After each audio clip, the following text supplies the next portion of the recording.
আসসালামু আলাইকুম। আজকে আমি পটল লতা ভাজি করব। এই দেখেন পটলের লতাগুলো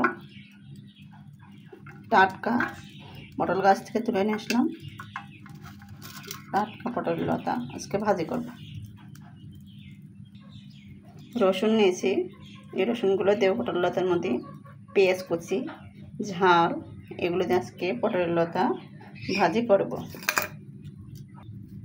পটল লতাগুলো পানিতে ধুয়ে নেব, কসলায় কসলায় ধুয়ে নিয়ে একটা পাত্রে ধুবো।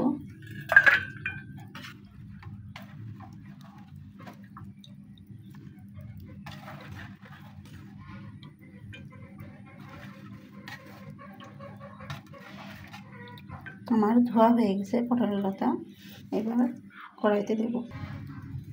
আমার আঁকায় আগুন জ্বলছে মাটির চুলায়, পটল তেল গরম দিলাম। আজকে পটল লতা ভাজি করবো। তেলটা গরম হয়ে গেছে, দিয়ে দেবো প্রথমে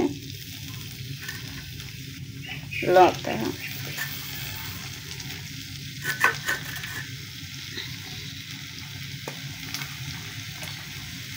তারপর দেবো রসুন,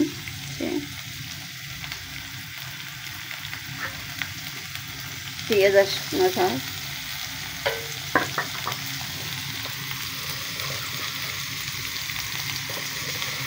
লবণ,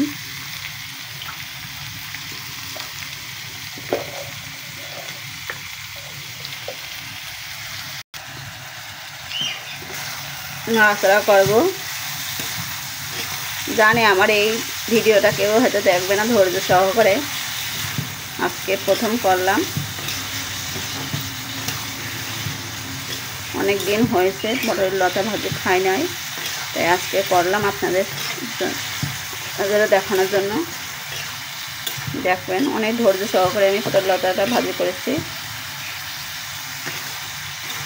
আপনারা হয়তো দেখবেন না এই পটল লতা ভাজিটা কেমন হয়েছে।